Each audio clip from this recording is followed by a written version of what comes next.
don't do it now, won't remember. All right. So I'm going to give you just a moment to get, like I said, I'm going to use Mentimeter throughout today's presentation to give us some opportunities to kind of see what our colleagues are thinking. We'll use the chat some too as well, but I want to give you just a minute to get in there.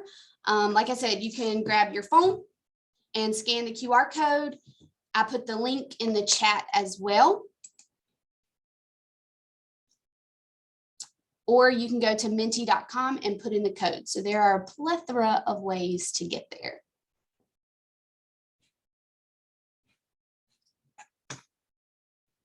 Let me make sure I have the chat up. So if there's anybody that just stepped in, I'm putting the link to the Mentimeter back in there. And so if you'll take a moment and log in. First question's pretty easy. If you want to go ahead and answer that, start with a SEL opener.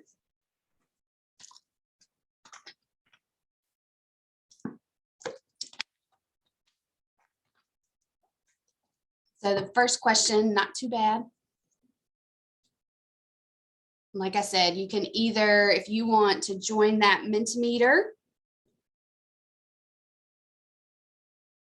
you can join it via your phone. You can join it via typing in menti.com and putting in the code or the link in the chat. Either way.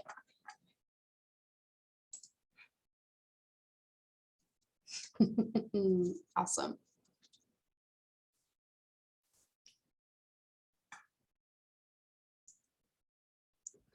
We have some consensus here as we think about this. So while you all are logging on to Mentimeter and getting in there and answering that first question, I'll introduce myself. My name is Ashley McCormick. I'm the Director of Personalized Learning for the district. More importantly, I'm a former middle school science and social studies teacher. I spent a very, very brief amount of time in elementary school. I taught third grade. But when my principal moved to middle school, I moved with him, and those are my people. I love middle school. I tell people my love language, it's body odor and sarcasm. That group of that group of students and teachers, I just love that age group. So, but I did teach science and social studies. I worked on the DTL team for a while. So some of you, I worked in technology for a while, if you recognize me from that. So just so, I think we've got several entries in here.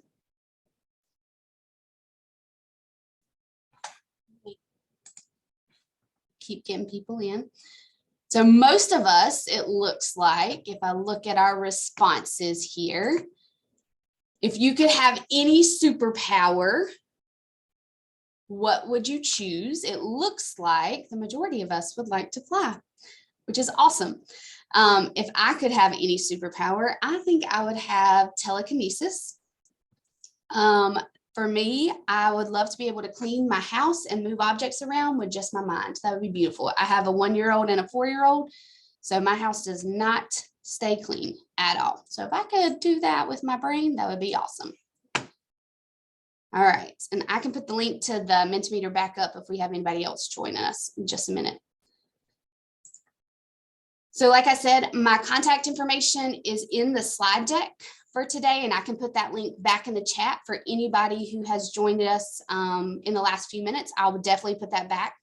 So after today, if you have questions, you want somebody to brainstorm with and collaborate with, I'm all about that. Like I said, my background, science and social studies, but I love working with people outside of those content areas to see if we can kind of brainstorm together. And when we think about personalization and we think about where that is situated throughout the district and all of those kind of things, it's actually a whole strand or a component within our framework for teaching and learning. We have a whole strand that's called differentiated and personalized. And if you read through a lot of those descriptors, it's all about meeting student needs. And so with that, I want us to take a second, and I'll put the link to the Mentimeter back in the chat if you were not able to get there. But I want us to take a second. We're going to go to our Mentimeter, and I want you to think about any of those apps, websites, services. Do you use any of those in your everyday life? And like I said, I'll put this back in the chat for anyone who may not have been with us when we started. That will take you directly to the Mentimeter. So when we think about our everyday lives, do we use any of those apps that are in that Mentimeter? And I'll give everybody a second to answer.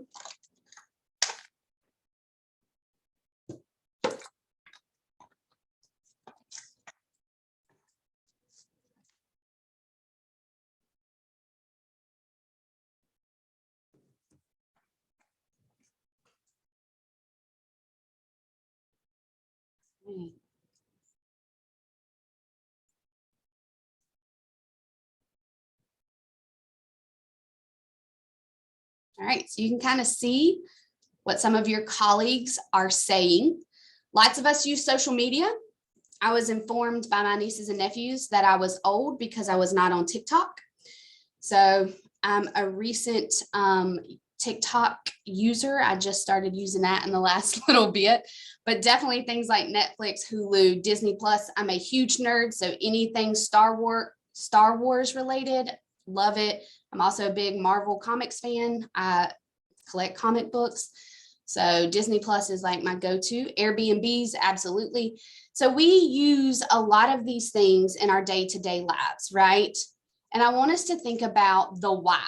What motivates us to use those things? Why do we use social media? Why do we subscribe to certain podcasts? Why do we take our phones even and download certain apps? So what motivates us to utilize those different websites, apps, and services? So I want you to think about that for a second and add your responses.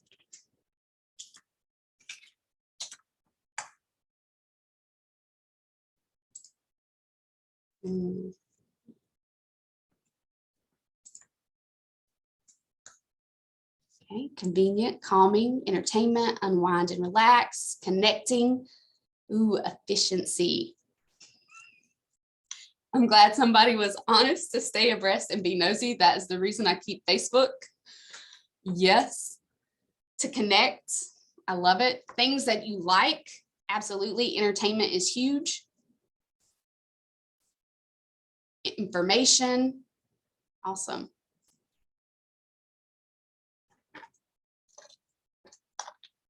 Right. So just a word cloud. So some of those words, as they are used more than once, they get a little bit bigger. So entertainment, definitely a big thing.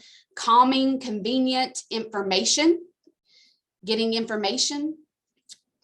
Awesome. So we're going to come back to that in just a minute. We use all of these different things probably on a daily basis, and we use them to personalize an experience, right? To make, and all personalized means to make personal or individual. And of course, like we do with so many things, we took that word and now we're trying to think about how we do that in public education. How do we start taking some of the things that we do day to day in the classroom and really start to shape it to be personal and individual to students to help better meet their needs? And for me, one of the things that I hate is that word is very much becoming a buzzword, just like a lot of things in education. Like for a while it was differentiate, even as much as it breaks my heart, SEL is becoming one of those things. We just say it and it loses some of the power behind it. And personalization is one of those things as well. Companies are attaching that phrase personalized or personalized learning to their products in order to sell them. A lot of presenters add that in their presentation so that they can hook more people, and it's becoming that buzzword. And like I said, it breaks my heart a little bit because when we think about it, it's a very powerful movement within public education. And when you Google personalized learning, you can find a plethora of definitions. I mean, they're a dime a dozen. One that really speaks to me, and I'm going to put it on the screen for you, is from a company called Digital Promise. They work a lot around effective technology integration and shifts in instructional practices and blended learning and those kind of things. But I want to be quiet for just a moment. And I want to give you an opportunity to read those two very short paragraphs.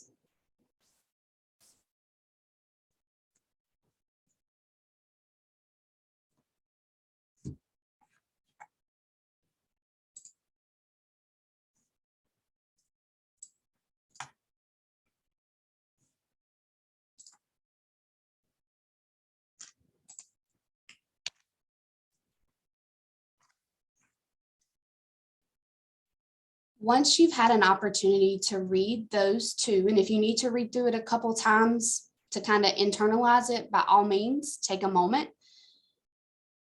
But once you read through that a couple times, I want you to go back to your Mentimeter, whether it's on your phone or on your computer.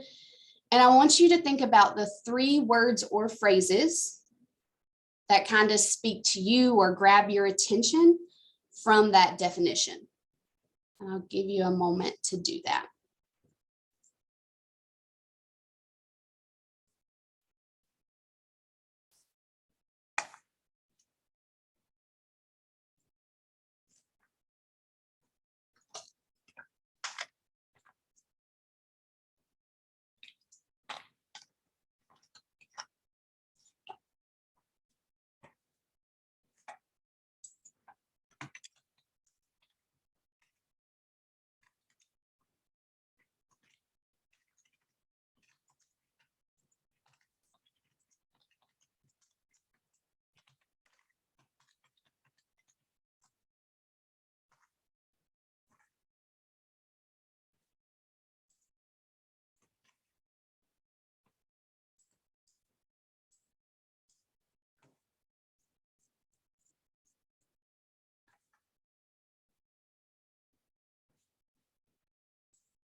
All right.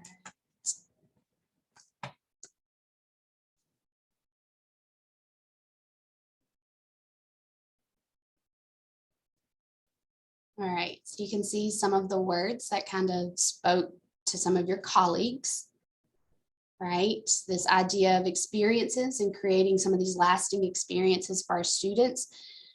I love that a lot of you picked up on that idea of motivate or motivation, and we're going to speak to that a little bit more. Interests, backgrounds, absolutely. Empower, actively engage, inspiring students, individualized, absolutely.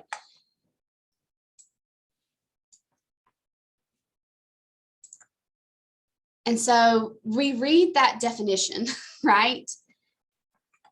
And that sounds great, right? Thumbs up if you would want that in your classroom, just with a reaction, or you can turn your camera on, or yes or no in the chat. Would you want your classroom to embody that definition? Right. I see thumbs up across the board. Some people are putting yes in. Yeah, that's what we want, right? We want this student-centered environment. We love our content that we teach. I love science and social studies. Like, I named my daughter Eleanor and Amelia because I love that content. But we also love our students. We want that environment in a classroom in which students thrive. And that definition sounds great on paper, and it's something we all want to aspire to. But when we think about how we really do that in a classroom, that's, I think, where it gets lost in translation, right? It sounds very overwhelming. It sounds very big picture.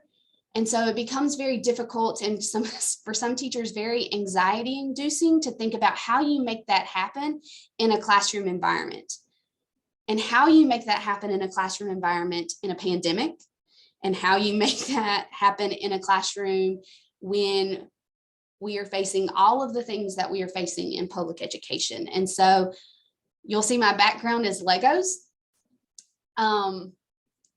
I love to think about personalized learning with this Lego analogy, right? Most of you have been teachers for more than 1 year. And even if not, you went through a teacher prep program. You've seen other teachers, you have experiences from this year. So we have Legos, right? We have this box, we have these Legos that are our experiences. And when we think about personalized learning, it's all about how we take those individual blocks and how we put them together and how we do that in a way that's efficient and how we do that in a way that's sustainable, right? So that over time, we create this beautiful masterpiece that is this student-centered environment in which students are empowered. We had the opportunity a few years ago to work with a group of about 20, 25 educators, K-12, all different types of content areas and school populations, and develop a framework for what this would look like in Winston-Salem Forsyth. Because like I said, that definition is beautiful. It's one of the ones that speaks to my soul. But then what does it really look like? How do you do it? And so we built a framework and we have 4 big pillars. And so in Winston-Salem Forsyth County, learning environment, when we think about personalized learning, that's one of the things we want to shift and think about how we make that environment very student-centered. Not just the physical environment, but the culture within that classroom as well. How do we create a culture in which students feel safe and they'll take risk, and this idea of a growth mindset that I don't have it today, but I can get it tomorrow. Learning experience. How do we create experiences? That was one of the #1 things that you guys pulled. How do we create that experience that's engaging and relevant for students? Learner mastery is one of the other components. So how do I take this data, both informal, formal, qualitative, quantitative, all the things? How do I take all those things, analyze it, and really plan for instruction that meets the needs of my students? And all of those kind of revolve around our most important pillar, which is our learner. And the learner pillar is all about creating for students this experience that they can learn themselves as learners, that they're empowered to take ownership and they build some autonomy. And you may be saying, Ashley, those are not little pieces. Those are still some pretty big ideals. And I would agree with you wholeheartedly. You are right. And so what we did is we tried to take those 4 really big ideals, right? This framework, creating this framework. And how do you break that down? And so I put a link in the chat. We tried to take these 4 really, really, really big ideals and break them down into smaller bite-sized pieces that if teachers wanted to move towards a personalized learning environment, that they could, those are small pieces that they could take on. So you're not taking on all of it all at once, you're picking some of those pieces to work on. And you may look at that document, I guarantee you, when you look at that document, you're going to see things that you already do well. And that's the point, right? We all have, like I said, we all have experiences. We already have Legos in our bucket. And so how do we take what we already have and build off of that? And so I want to give you just a minute to look at that document, kind of see how we break some of those pieces down.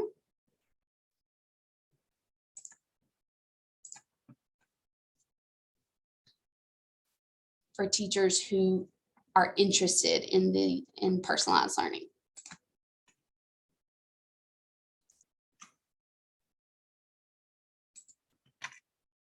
I'll put the link in the chat again if anyone did not get it.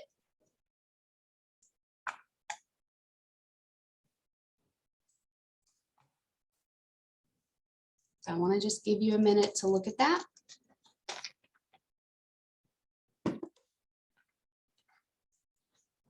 If you see something in that glossary of goals, in that breakdown, if you see something you already do in your classroom, throw it in the chat for me. Just think like maybe you already have a great strategy toolkit because you've been teaching for 10 plus years, or maybe you have taken on project-based learning because that was a passion of yours. So if you see something in there that you feel like, yeah, I've got that, I want you to take a minute and throw that in the chat for me. Sweet, student-led conferences. I love it.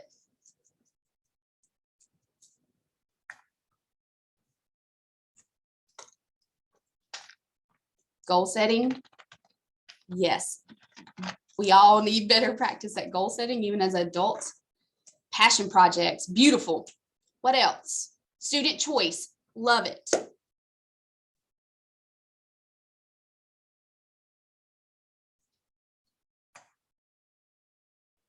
So my whole point in showing you some of those, how we break down those 4 pieces, is hopefully you can identify ways in which you might already be doing some of these things, so that as we continue our conversation, you can think about how you can build off of the things you already do well. Okay. Sweet. Technology integration. Awesome. So a lot of you, when you talked about some of the things that kind of grabbed your attention from that definition, motivation was one of those. And when I think about personalized learning, it really is to shift this kind of this vision of the classroom from this industrial model, or what was kind of came about in the Industrial Revolution, and shifting it to this 21st century student-centered environment, one in which students are truly motivated to learn. And so when you think about motivation, one of my favorite people is this guy named Daniel Pink. If any of you are familiar with his book, Drive, I love it. But he's done lots of research around motivation, and he's found some things that can really create and drive internal or intrinsic motivation. One of those is autonomy. So when we have autonomy, it can really create some intrinsic motivation. Mastery. So if we feel like we're able to master something, it helps to increase intrinsic motivation. And purpose. And when we think about personalized learning, this is the crux of what we're trying to do. We want to create motivated learners by giving them some autonomy over their learning, for setting a purpose for learning in the classroom, but then for the real world as well, and helping them reach mastery. And so I want us to think about where does this start, right? These are 4 great pillars. We've seen how we break this down. We know we do some things well. One of the things that we've all been introduced to, and unbeknownst to a lot of people, playlists are a big part of personalized learning. So when we think about that idea of a learning path, playlists are part of that. And playlists have been used in personalized learning settings way before COVID and remote instruction. They're a structure that teachers utilized a whole lot to create some independence in students. So teachers could do things like student-led conferences or PBLs and things like that. And so I want us to think through the lens of playlists today, and how we can kind of tweak maybe some of those playlists, because those are things we're all doing already, and how we can move those to a more personalized experience for our students. So what I would love for us to do is, I have a playlist that I would love for us to look at together. And so if you're in the slide deck, you can click here, but I'm also going to put the link in the chat for you so that you can just click on it from there as well.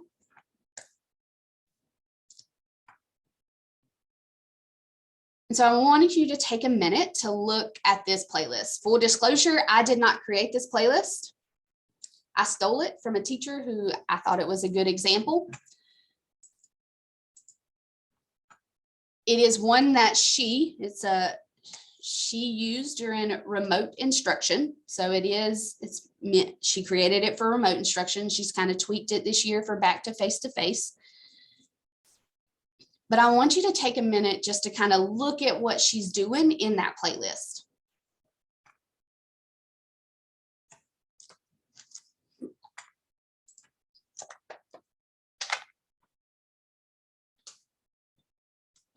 Oh no.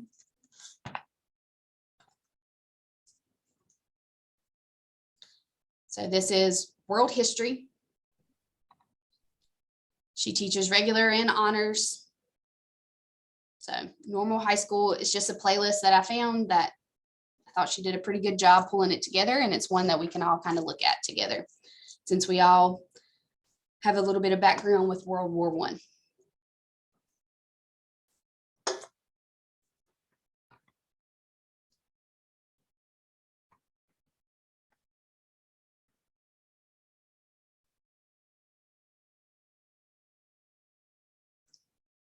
Okay.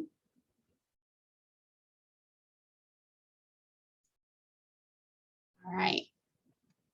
So she has several different tasks listed in there. Some of them are with the teacher since they were doing synchronous and asynchronous, and some are on their own. And so I want you to look at that and think about, because when we think about playlists, they're supposed to have 4 big pieces, right? A learning target, clear learning goal, a content, process, and a product piece. And so as you look through that list of activities, I want you to think about, is it content, is it process, or is it product? And we're going to kind of talk through it together in just a moment.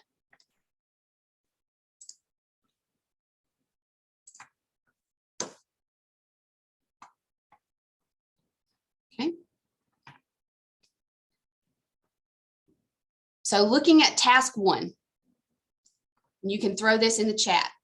You think it's content, process, product. She's going through a Pear Deck with her class.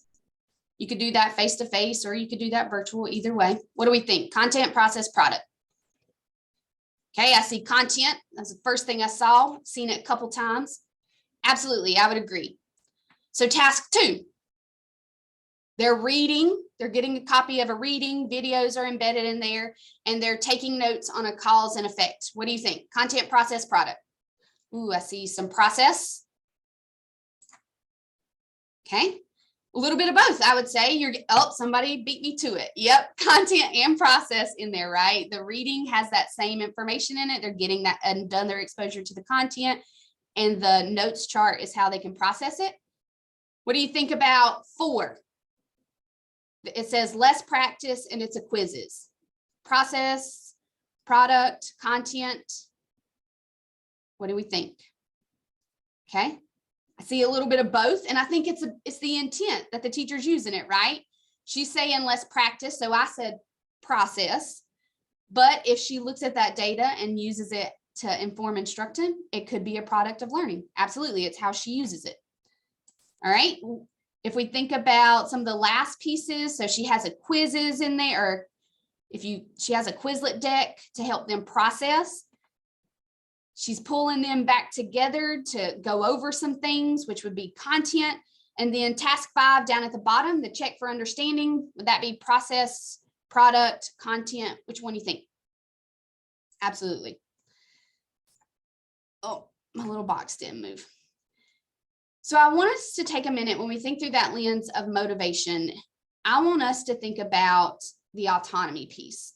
And somebody mentioned this earlier in the chat as something they were good at. So I cannot wait to hear some of their ideas around some of the examples. One of the ways to build autonomy within students is to utilize student choice. And that can seem very overwhelming for teachers. That's why I always say, take what you have, use what you've got, and then how can I build around that in an efficient way so I'm not creating 50 different things, but how can I take what I've already got and use it and maybe tweak it just a bit to create some student choice to differentiate for my students. And so I want us to look at this same playlist and kind of build a brain trust around how we might do that. So I'm going to give you a minute to think. Task 2. It was a reading that students could do, and then they are taking notes with that cause and effect chart. How could a teacher build in choice here? What could a teacher do to task 2 to maybe tweak it just a bit to offer some student choice? Anybody got any ideas? Allow one side to do the cause and one side to do the effect. Ooh, okay. So kind of like a modified jigsaw a little bit, right? Mm-hmm. And bring them together. Or I guess if you categorized Okay. types of causes and Ooh, you said, oh, is the cause economic, social, political, cultural, whatever. okay. And they get to choose which one. Gotcha. Amy also said in the chat that maybe you have multiple articles to look at instead of just the one. Absolutely. That would build in some choice. Anybody else? Don't want to jump in if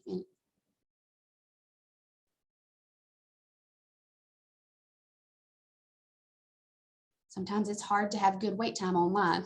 All right, who else? Think, pair, share activities. Beautiful. I think pair share activity. So Miranda, me and you must be in sync here because I went that same direction. So I'm not saying this is the right answer because there is no one right answer.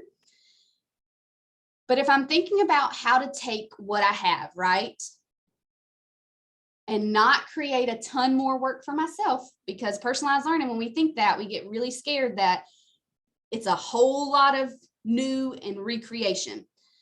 But what I could do as a teacher, a simple choice as independent, the activity I already had, and then a cooperative activity.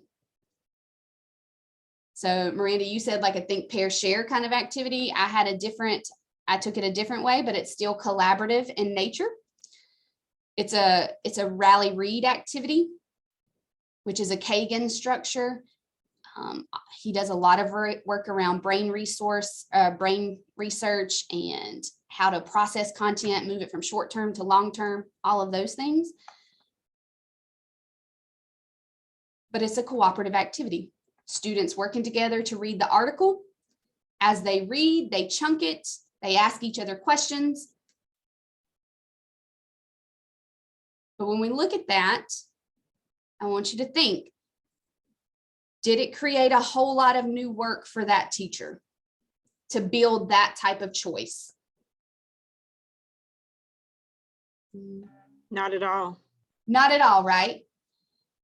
But when I think about how that one small tweak and giving students, it's helping to build that autonomy, but it also speaks to the idea of differentiation by Carol Ann Tomlinson. And it's differentiation by learning profiles, right? Some of us are truly, we process better when we're in our own headspace by ourselves. I'm not that person. I process better by talking. If you haven't figured that out. I love to talk to people. I love to bounce ideas. I work a lot. If some of you are familiar, Marty Creech is right on the other side of my wall, and he and I talk a lot. But it's one way that a teacher could build in choice that wouldn't be too overwhelming and a lot of work on the teacher's part. So here's the next one. You all have solid ideas. So if we're thinking through this idea, and I kind of grouped task 4 and that optional task because they deal with it's the same types of things they're practicing. How might a teacher build in some student choice there to help move towards personalization and kind of build that autonomy in students? How might a teacher tweak that activity? Anybody?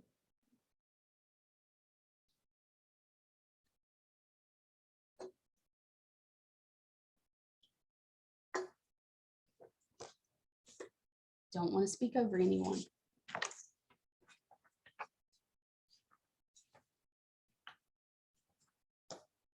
Okay. Thumbs up, thumbs down. Do any of y'all use Quizlet in your classroom or as a resource ever? Okay. I see some kind of thumbs up. So a mix, yes and no. All right. What about Quiziz? Anybody use it? It's very similar to Kahoot. Yep, I see some head nods. Okay. So again, with the theme, see, Have students work in groups to provide reasons for their answering or citing evidence. Yeah, and you're exactly right. On Quizlet, there are multiple ways that students can study, right? There's different modalities there that they could choose whichever one works best for them, right?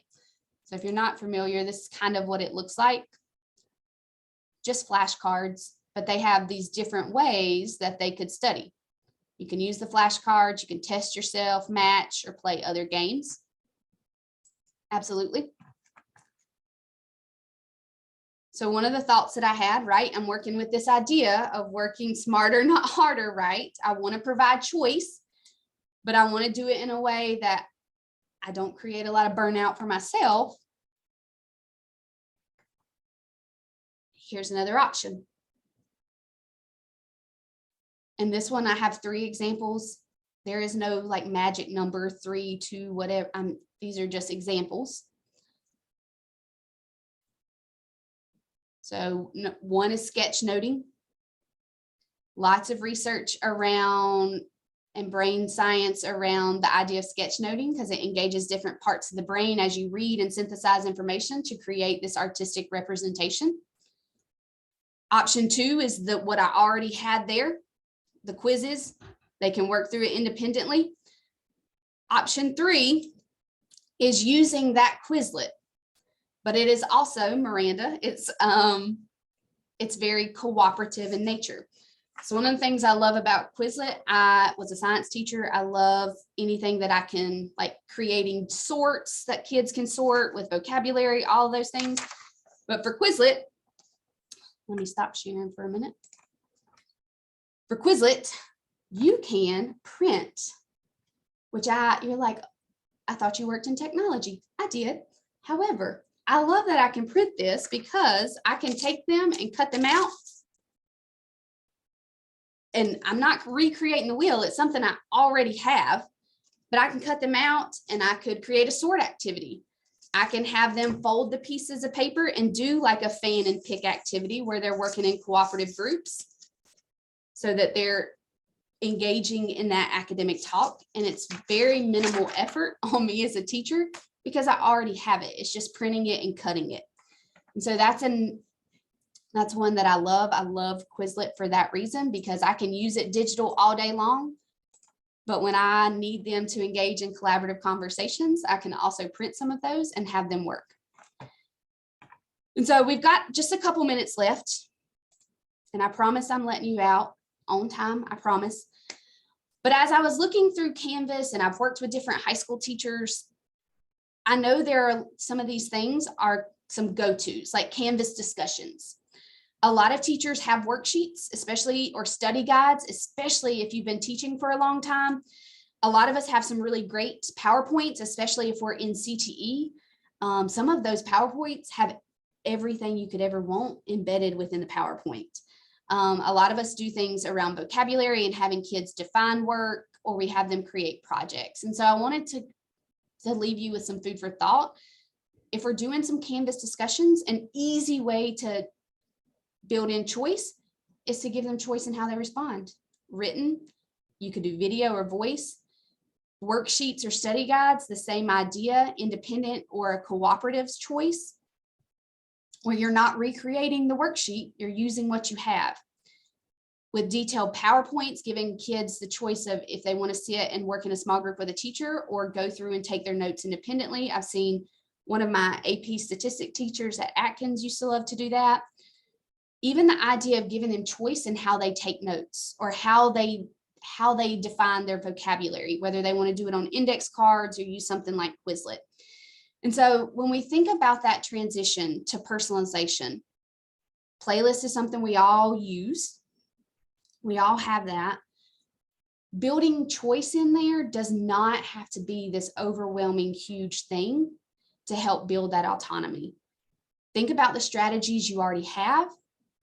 And how can I tweak what I already have to provide some of that choice to move toward that idea of personalization? It does not have to be all new all the time. And it may not be every single day that you do that either, but think strategically about where we can do that.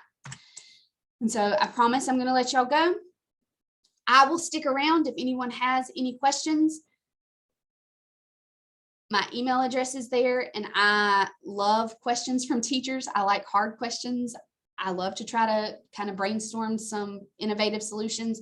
So please feel free to reach out. I would love to partner and think about how we can use some of those playlists or some of the things you already do to kind of personalize for students. So I know our time together has ended, but I will be quiet. If anybody has any questions, I know a lot of you have to jump off and go. You've got kids coming and all of those things, but I'll stick around if anybody has questions. Or Thank you so much, Ms. McCormack. This was great food for thought.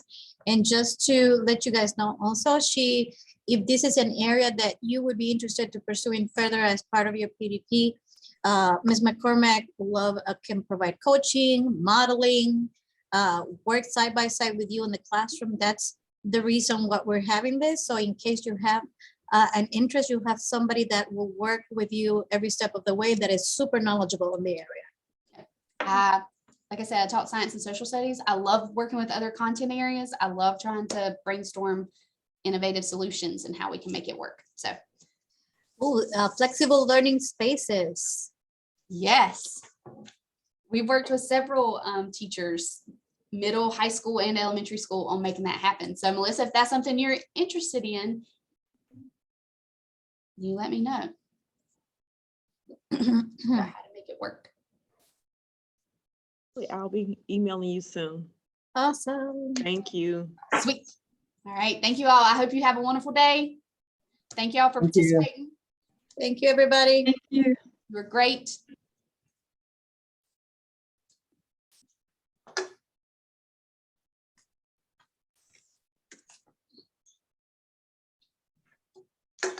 Ran out of water a little too soon. That's awesome. Well, thank you, Ms. McCormack. I'm gonna head out to my next meeting. Bye, Mr. Fisher. Have a great day. All right. Thank you. All right. Let me stop this recording before I forget.